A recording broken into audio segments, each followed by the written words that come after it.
Halo pemirsa hidup, saya Dr. Ekles. Apakah Anda kopi lover? Satu tim nih sama saya nih.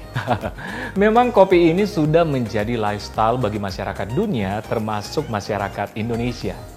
Sampai-sampai kita melihat coffee shop di mana-mana, dan sampai-sampai ada istilah yang namanya kopi kekinian. Nah, yang jadi pertanyaan, apakah kalau kita mengkonsumsi kopi kekinian ini setiap hari, amankah untuk tubuh kita atau amankah untuk kesehatan kita? Nah, di segmen kali ini, Prof. Ari, spesialis penyakit dalam, akan menjelaskan untuk Anda.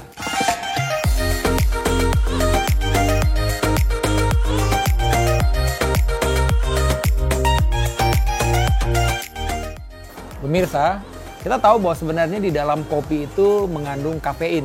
Ya, mengandung kafein dan memang yang dianjurkan itu masih aman sampai batas 400 mg. Tapi itu saya rasa terlalu berisiko. Rata-rata mungkin sekitar 200 mg itu aman. Betul ya, jadi memang dengan minum kopi itu kita akan pertama adalah menjadi kewaspadaan kita meningkat. Kita rasanya sudah mulai start untuk melakukan kegiatan. Yap. Dan kopi kalau kita lihat dari kandungannya sendiri itu memang mengandung antioksidan. Jadi sebenarnya buat tubuh itu bagus sekali.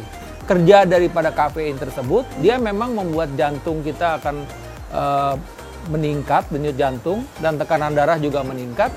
Sehingga memang kita menjadi ready untuk bekerja. Gitu. Minum kopi, ya artinya kopi itu membuat juga memori kita juga, daya ingat kita juga meningkat. Apakah memang aman untuk semua orang? Gitu ya. Nah ini dia, ini yang kita mesti mengetahui bahwa saya sebutkan tadi bahwa memang ada manfaat yang kita dapat tadi. Belum lagi tadi memang kita bicara soal kalau kita minum kopi buang air kecil kita menjadi lancar gitu ya. Kemudian pada beberapa orang juga buang air besarnya juga menjadi lancar. Tapi sekali lagi memang di satu sisi kopi ini memang bermanfaat, tapi di sisi lain juga ada dampak negatifnya gitu ya. Apa sih dampak negatifnya? Memang kafein ini bisa meningkatkan asam lambung. Jadi buat pasien-pasien yang memang mempunyai masalah dengan lambung, misalnya GERD ya, gastroesophageal reflux disease, asam lambung meningkat. Ini memang tidak dianjurkan dalam keadaan akut dia mengkonsumsi kopi. Ya, apalagi kalau memang kopi dengan keasaman yang tinggi, tentu akan meningkatkan produksi asam lambung. Kemudian saya sebutkan tadi bahwa kopi itu ya membuat denyut nadi kita meningkat, dengan tekanan darah kita relatif meningkat. Oleh karena itu pada pasien-pasien dengan hipertensi misalnya, atau pasien-pasien dengan gangguan irama jantung memang tidak dianjurkan untuk minum kopi. Karena tadi tekanan darahnya akan meningkat. Ya, kemudian juga tadi denyut jantungnya jadi bisa bertambah meningkat dan bisa menimbulkan irama jantung yang tidak teratur atau aritmia. Tapi sekali lagi tentu ini tergantung juga dari berapa cangkir yang kita konsumsi. Karena tadi itu terkait dengan kafein ya. Nah sekarang pertanyaan, jadi bagaimana nih saya peminum kopi, tapi saya mau kopinya itu dengan lebih safe, lebih aman. Ya memang ada beberapa produk kopi itu yang mention bahwa dia no kafein misalnya. Nah, jadi dia ingin merasakan taste-nya dari kopi saja, ya silakan. Karena memang pada beberapa orang kopi itu membuat dia menjadi lebih santai ya. Bahkan juga pada beberapa studi menyebutkan bahwa pasien-pasien depresi itu dia akan membaik dengan minum kopi gitu. Saya kebetulan memang lebih menyukai kalau kopi yang pahit gitu ya. Kenapa? Ya sekarang nih kalau kita bicara soal kopi ya, kalau memang benar-benar hanya kopi saja, ini kan tadi saya bilang ada antioksidannya. Cuman yang jadi problem adalah kopi kalau dicampur dengan gula.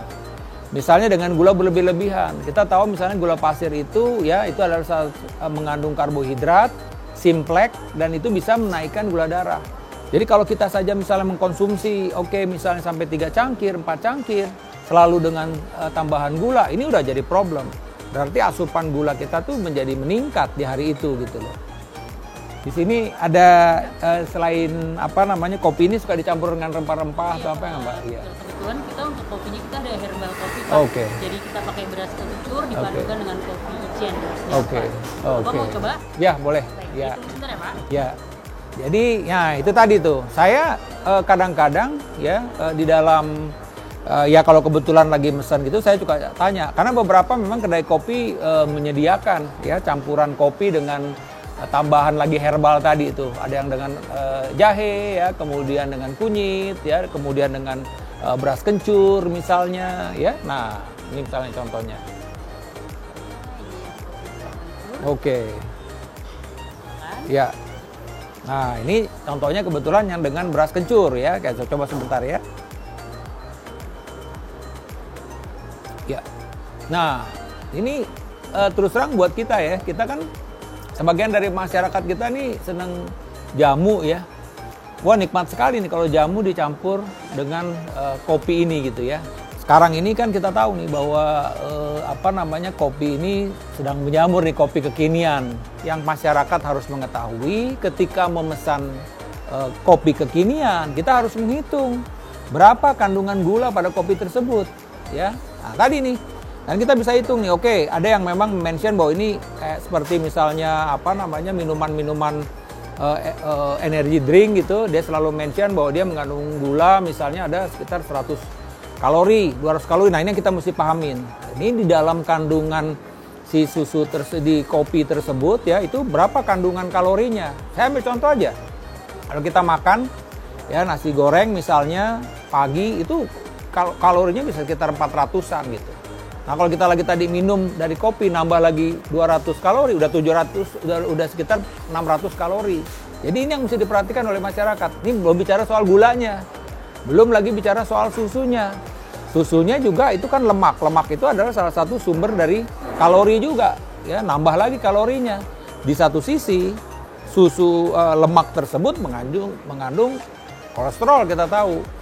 Jadi ini yang akhirnya yang tadinya kita merasakan bahwa kita akan sehat dengan minum kopi, cuman dengan adanya kopi kekinian dengan tambah gula lagi, tambah lagi susu misalnya, kadang-kadang juga ditambah coklat misalnya. Nah, ini yang akhirnya kopi yang tadinya sehat itu menjadi dalam tanda petik menjadi tidak sehat. Kenapa tadi? Kadar gulanya meningkat, ya, kadar lemaknya juga jadi meningkat, belum lagi bicara soal coklatnya juga meningkat. Jadi ini yang harus diperhatikan oleh masyarakat. Selalu ada yang bertanya nih, jadi kita nggak boleh minum kopi kekinian nih, Dok, misalnya. Oh ya, nggak bisa juga. Silakan. Buat masyarakat yang kebetulan punya masalah kesehatan, seperti yang saya bilang sakit mah, ya tentu harus mengatur. Apakah akhirnya saya nggak bisa minum kopi? Nggak juga. Ada beberapa pasien-pasien saya setelah diobatin GERD-nya, ya, kemudian dijaga secara bertahap, dia bisa kembali lagi mengkonsumsi kopi, tapi tentu tidak bisa berlebih-lebihan. Bagaimana dengan pasien dengan hipertensi? Apakah bisa minum kopi? Tentu ketika tekanan darahnya sudah terkontrol, ya, ada obat yang juga dia konsumsi setiap waktu, ya, saya rasa dia tetap aman untuk mengkonsumsi kopi. Tapi yang jelas jumlahnya itu tadi.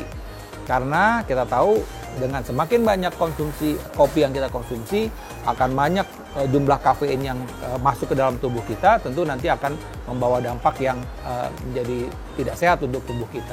Saya Profesor Arif Faisal untuk Hidup Sehat.